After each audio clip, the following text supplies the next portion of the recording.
കുളവും പുഴയും മലയൊക്കെ ഇത് തന്നെയാണ്. പൊക്കച്ചോ ആടെ നോക്കിക്കേ, ഞാൻ എന്നാ കൊണ്ടുവന്നിരിക്കുന്നത് നല്ല താക്കോളും മുണ്ടങ്ങള്. പരിചയപ്പെട്ടൊരു സന്തോഷം. ഞങ്ങളെ ഇവിടെ നിൽക്കുന്നില്ല, ഞങ്ങള് വേറെ പൊന്തക്കാടോ അവിടെ നിൽക്കാം. നമുക്ക് പോകാൻ അനുവാദമില്ല, പോകണമെന്ന് നിർബന്ധമാണ്. മഴ കഴിഞ്ഞിട്ട് പോകാം. മതി, നിന്റെ ഇവിടെ കൂടാ. എന്നാ ഞാൻ കുറച്ച് പൂഞ്ഞാൻ തോരണം. മോനെ ഞങ്ങളിപ്പോ കഴിച്ചോളടാ.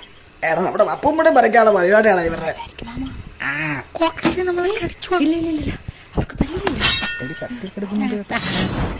എടാ കേട്ടോടെ കൊച്ചു, അന്ന് ഞങ്ങളുടെ കൊച്ചിട്ടൊന്നും ഈ കത്തിയും പാത്രം പിടിച്ച് തീറ്റൊന്നും ഇല്ല. ഞങ്ങൾ പച്ചക്ക് കൊത്തിട്ടിരുന്നു.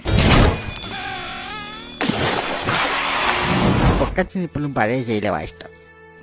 പച്ച ഇറച്ചി ചൂട് പോകല ചുണ്ടി വെക്കണം. കൊക്കച്ചിന് ഇപ്പോൾ പ്രായമായതുകൊണ്ട് പഴയ പോലെ പുറത്തു പോയി വേട്ടയാടാൻ പറ്റിയല്ലേ. അപ്പൊ പിന്നെ ഇങ്ങേർക്കുള്ള തീറ്റ ഞാൻ ജീവനോടെ ഈ കൂട്ടിലേക്ക് അങ്ങ് എത്തിക്കും. അല്ലെങ്കിൽ കണ്ണടയുണ്ട്.